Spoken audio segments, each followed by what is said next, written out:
Bonjour à tous, je remercie l'ensemble des membres du collectif de réflexion sur la dépression, en particulier Alain Gérard et David Gourion pour m'avoir permis de faire cette intervention aujourd'hui. Je remercie aussi Brigitte Rémy qui m'a proposé de faire cette intervention sur le thème de l'interaction gène-environnement et le professeur Rémy qui a permis de mettre en œuvre ce petit film, étant donné que je ne pourrais pas être parmi vous le 16 décembre, étant moi-même aux prises avec des interactions autres, mais très importantes que sont les interactions précoces mère-enfant, et qui ne sont pas sans lien avec ce dont je vais vous parler aujourd'hui.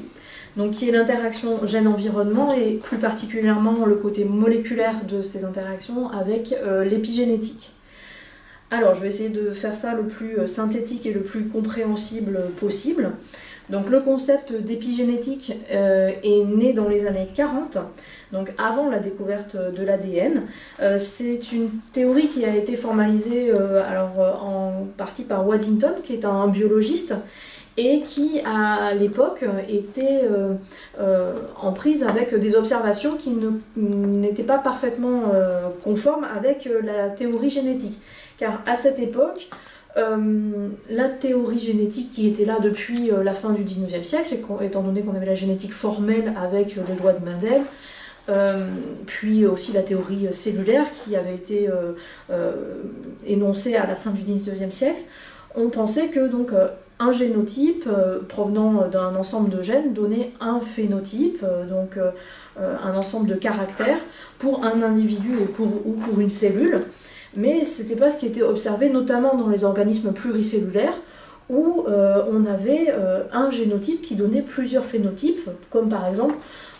une cellule musculaire cardiaque, ou un neurone, ou une cellule épithéliale rénale, qui sont extrêmement différentes au sein d'un même individu, qui ont pourtant le même génotype et qui clairement n'expriment pas les mêmes caractères. Donc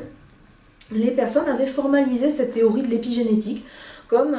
un système d'interaction entre les gènes et l'environnement d'une cellule ou d'un individu qui permettait de produire le phénotype de cette cellule ou de cet individu. Alors ensuite, ceci a été plus appuyé au niveau moléculaire lorsque l'ADN a été découvert en 1953, et dans les années qui ont suivi bien sûr, où de nombreux mécanismes ont été mis en évidence. Donc ce sont des mécanismes qui permettent de modifier l'expression de gènes sans modifier leur séquence. Et ça met en jeu à la fois la molécule d'ADN, notamment par sa méthylation, c'est ce dont je vais vous parler préférentiellement, mais il y a d'autres mécanismes également. Et il y a aussi beaucoup de mécanismes qui reposent sur l'ARN, dont je ne vais pas vous parler, mais qui ont beaucoup d'importance, même dans certaines pathologies. Alors, si on se concentre sur la méthylation de l'ADN, ce que l'on sait, c'est que lorsque l'ADN n'est pas méthylé, en particulier au niveau des promoteurs des gènes, juste avant les gènes, le gène est plutôt actif, les facteurs de transcription peuvent se lier et le gène est exprimé. En revanche, lorsque ce promoteur du gène est méthylé, sous certaines circonstances, l'ADN est beaucoup plus compact, le gène devient inactif et la protéine n'est peu ou pas exprimée. Alors ceci permettait d'expliquer ces différences entre cellules au sein d'un organisme, parce qu'il y a des profils de méthylation qui sont différents selon les tissus, et une cellule de foie va exprimer des protéines de foie, tandis qu'un neurone va exprimer les protéines spécifiques des neurones, et ça selon des profils de méthylation particuliers. Mais d'autre part, au fur et à mesure des études, ce qui a été vu, c'est que la méthylation était également un mécanisme adaptatif de réponse au stress pour un individu, mais même au niveau cellulaire, en réponse au stress physiologique.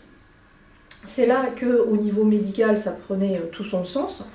parce que l'épigénétique est étudiée dans l'ensemble des domaines de la médecine, mais si on se centre sur notre domaine qui est la psychiatrie, il est maintenant assez communément admis que pour les pathologies, il y a une part génétique et une part environnementale qui peuvent interagir dans le déclenchement d'une pathologie. Alors la part génétique est estimée par l'héritabilité. qui est très différente selon les pathologies que l'on étudie. Nous, dans notre domaine, les pathologies à forte héritabilité vont être les troubles du spectre autistique, la schizophrénie, le trouble bipolaire. En revanche, des pathologies comme les troubles anxieux ou la dépression qui nous intéresse particulièrement ont une héritabilité relativement faible qui se situe de l'ordre de 30 à 40%. Et donc là, la part environnementale paraît extrêmement importante à étudier. Alors, elle est faite de multiples facteurs, je ne vous en ai pas fait une liste exhaustive, mais par exemple l'interaction précoce parent-enfant est importante, le fait de traverser des événements de vie douloureux ou carrément traumatiques a un effet, le fait de contracter aussi des infections virales à certains moments du développement, voire en période prénatale. Le mode de vie de l'individu est important, comme la pollution à laquelle il peut être exposé, ou encore la consommation de toxiques. Voilà, donc tous ces facteurs-là sont des facteurs de stress pour l'individu et de stress physiologique, voire cellulaire. Donc, dans ces cas-là, l'individu soumis à un stress chronique ou à un stress ponctuel va pouvoir développer des profils de médiation différents, et ce même au sein même du cerveau, avec une méthylation qui va différer selon les régions. Et ceci va influencer durablement le fonctionnement du cerveau. Et on peut même se dire, peut-être aussi l'anatomie du cerveau, si cette méthylation a lieu au cours du développement et touche l'enfant, voire le fœtus. Alors, au niveau moléculaire, les choses ont été, maintenant, commencent à être bien étudiées. Et j'ai pris un exemple de stress qui est, où il y a quand même pas mal de données, qui est le psychotraumatisme. Les études sur ce facteur de stress ont commencé chez des biologistes qui ont essayé de faire des modèles de carence de soins chez les rongeurs. Alors, en particulier chez le rat, on a un article qui est assez fondateur en 2004 où une équipe a cherché à faire deux groupes de mères, des mères qui montraient un maternage, on va dire, normal, et des mères qui montraient un maternage plus faible, avec moins de soins apportés aux nouveau-nés. Et ce qu'ils ont montré, qui était particulièrement intéressant,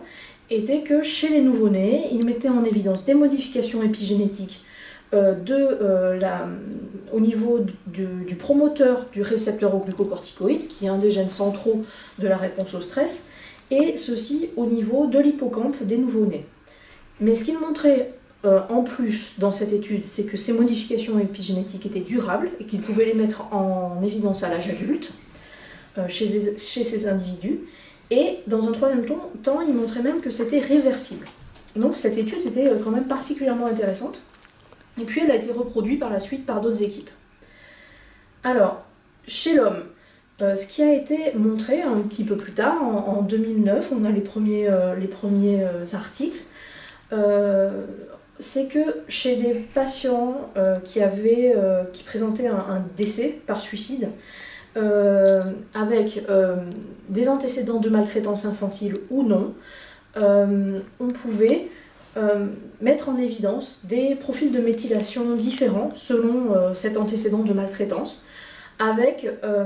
une hyperméthylation au niveau de ce récepteur au glucocorticoïde chez les patients présentant une maltraitance dans l'enfance qui entraînait une baisse de l'expression du récepteur au glucocorticoïde. Ce résultat a été reproduit. Il a été aussi montré qu'il y avait des profils de méthylation différents chez les patients borderline, ayant subi des maltraitances dans l'enfance. Et tout ceci en fait fait partie d'une approche par gène candidat, où un certain nombre d'équipes ont cherché des profils de méthylation différentes, au niveau aussi du transporteur de la sérotonine, au niveau du BDNF qui est un facteur de croissance neurotrophique, et donc il y a un certain nombre de données qui ont été accumulées sur ces profils différents selon les traumatismes infantiles, qui sont des traumatismes répétés. Alors, ce qui en ressort, c'est un modèle qu'ils appellent généralement du double hit, qui dit en fait qu'un individu va pouvoir avoir une prédisposition génétique à développer un certain trouble psychiatrique, mais que le fait de vivre un événement particulier va entraîner des modifications épigénétiques qui vont rajouter une vulnérabilité à cet individu et qui aura donc ensuite une vulnérabilité plus importante de développer un trouble anxieux, une dépression, là, un stress post-traumatique. Alors, ceci, on dirait que ça s'arrête à l'individu, à savoir que c'est ce qui le concerne lui et uniquement lui, mais à nouveau, ça a été remis en question il y a très peu de temps, à savoir qu'il y a quelque chose qui avait été décrit déjà par d'autres moyens, qui était la transmission intergénérationnelle du traumatisme, qui a intéressé des équipes venant d'Israël qui ont des cohortes de patients survivants de la Shoah et qui ont comparé les profils de méthylation de ces personnes, de leurs descendants et de groupes contrôle, et qui ont trouvé des profils différents dans certains gènes de la cascade de réponse au stress, et qui, alors là, ouvre la porte à une transmission de ces vulnérabilités épigénétiques, donc qui se font en dehors de toute transmission génétique. Et ça, c'est une question voilà, très intéressante à l'heure actuelle, qui est vraiment complètement ouverte et qui paraît assez passionnante. Donc, en conclusion,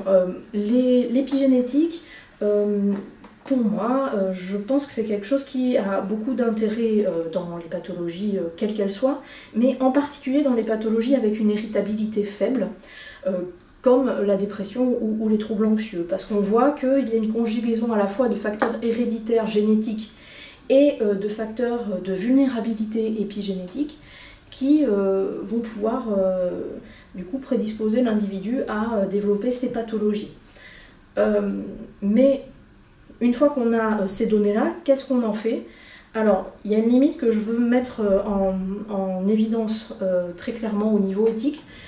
c'est que les profils de méthylation, à l'heure actuelle et peut-être jamais, ne constitueront pas une preuve d'exposition à un stress, notamment une preuve juridique. C'est-à-dire que c'est pas avec un profil de méthylation donné qu'on va pouvoir dire cet individu a été soumis par exemple à une maltraitance infantile. On est très très loin de ça. Et il faut être très prudent avec l'utilisation de ces profils de méthylation. Ce qu'on peut en faire en revanche, c'est que